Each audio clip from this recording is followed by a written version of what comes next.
Welcome to HornAfrica Insight, your source for East Africa's top developments. Today, we bring you 5 major stories. First, tensions regarding the Nile Basin have resurfaced. The Ethiopian Ministry of Foreign Affairs has issued a definitive statement regarding colonial-era treaties just days before a decisive summit in Burundi. We will analyze the contents of this statement and the sharp response it has elicited from media and officials in Cairo. In a major economic breakthrough, Ethiopia has secured a record $4.8 billion pledge. This funding is designated for the new mega airport city in Bishoftu, a project aimed at reshaping African aviation. We also turn to the United States. President Donald Trump has escalated rhetoric regarding Somali immigration, prompting official responses from Mogadishu and local leaders in Minnesota. And finally, we report on security shifts in the Tigray region, where armed soldiers briefly locked down the interim president's office in Mekelle. Here are the details.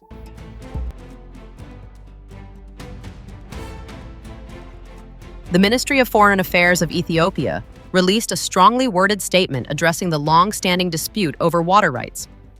This document was issued just days ahead of pivotal meetings scheduled to take place in Burundi. These upcoming talks are widely viewed as a potential turning point, as they may determine whether the Cooperative Framework Agreement, CFA, and the Nile River Basin Commission, NRBC, will officially enter into force. The ministry's statement focused heavily on the legal history of the river. It explicitly criticized what it termed colonial-era treaties. Historically, agreements signed in 1929 and 1959 allocated the vast majority of the Nile's waters to downstream nations, specifically Egypt and Sudan. The Ethiopian statement argued that these treaties were established without the consent of upstream countries and awarded Cairo a lion's share of the resources. Addis Ababa, which contributes approximately 86% of the Nile's total flow through the Blue Nile, or Abyei, maintains that these historical agreements are incompatible with modern international law.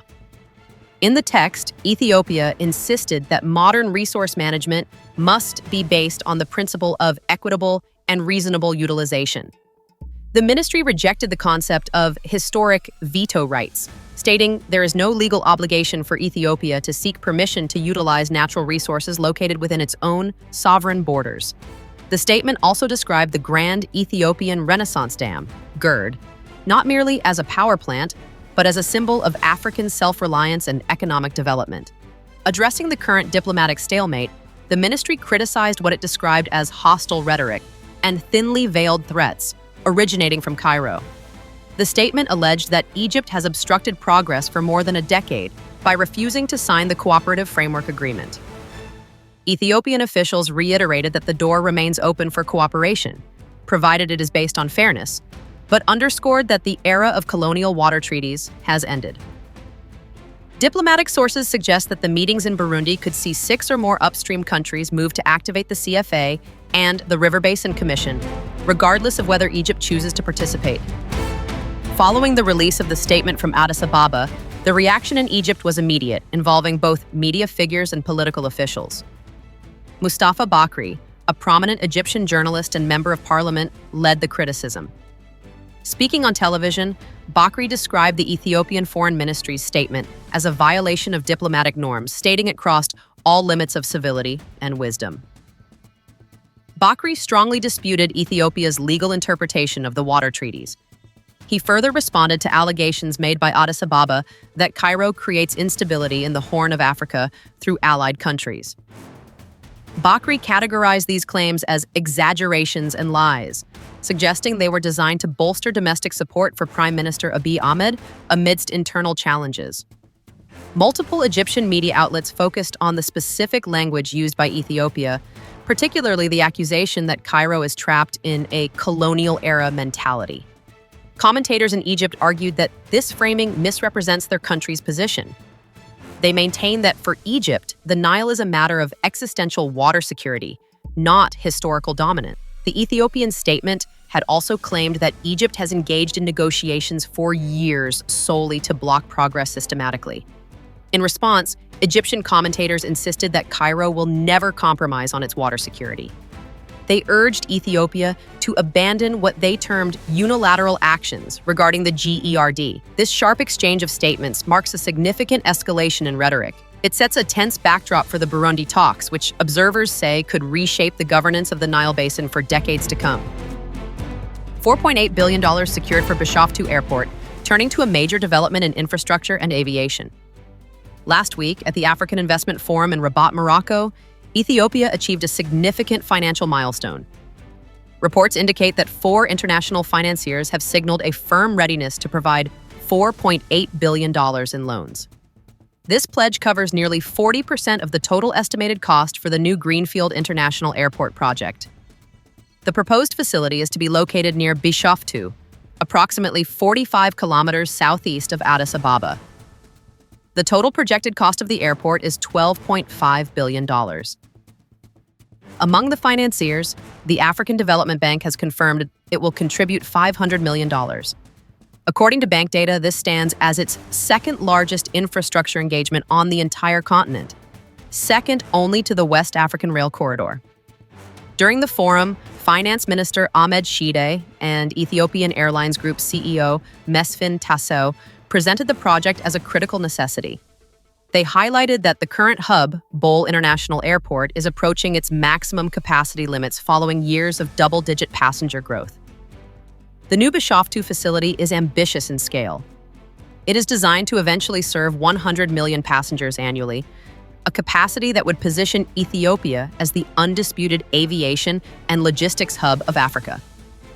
Regarding the remaining funding gap, officials outlined a strategy involving additional loans and significant equity. Ethiopian Airlines is expected to contribute approximately $3.2 billion in equity. To attract private capital, officials emphasized the use of blended finance, the securitization of future revenues, and various risk guarantee instruments. The deal was widely cited as a landmark success for the forum, which reportedly closed over $15 billion in transactions across 39 boardroom sessions. We now turn to developments involving the United States and the Somali diaspora. U.S. President Donald Trump made a series of remarks concerning Somali immigrants. Speaking to reporters following a meeting, he declared that he does not want Somali immigrants in the United States. He stated that, in his view, they contribute nothing and rely overly on social programs. He further urged Somalis to go back to where they came from and fix it, adding the comment that Somalia is no good for a reason. These remarks are consistent with a series of statements the president has made regarding the Somali American community, particularly those residing in Minnesota, which is home to the largest Somali diaspora in the U.S. Additionally, Trump renewed his criticism of Democratic Congresswoman Ilhan Omar, a Somali refugee who became a U.S. citizen. He also pledged to terminate Temporary Protected Status, or TPS, for Somalis. It is noted that TPS currently covers a specific group of approximately 700 individuals nationwide. The remarks drew immediate responses from officials. Minneapolis Mayor Jacob Frey rejected the characterization of the community. Frey pointed out that Somali immigrants have established businesses, created jobs, and significantly enriched the city's cultural fabric. In Mogadishu, Somalia's Prime Minister Hamza Abdi Bare addressed the issue while speaking at a youth summit. The Prime Minister advised that responding to such statements is not worth it. He noted that the president has made similar critical remarks about several other African nations, including Nigeria and South Africa in the past. Despite the diplomatic response from Mogadishu, community leaders in Minnesota have reported that the rhetoric is causing a sense of fear and uncertainty regarding their future status in the country. Finally, we report on a security incident in the Tigray region. Elements of forces affiliated with the Tigray People's Liberation Front, TPLF, briefly besieged the office of the interim regional president in Mekelle. Eyewitnesses and local sources reported that approximately 70 soldiers from Army Unit 31 were involved in the operation. The troops blocked access roads and prevented civil servants from entering the compound. While surrounding streets were eventually reopened to traffic, reports state that soldiers remained stationed at the main gate for several hours. They reportedly refused to leave until they were granted a direct meeting with interim president Tadesse Werede. Deputy President Emmanuel Asefa attempted to mediate the situation.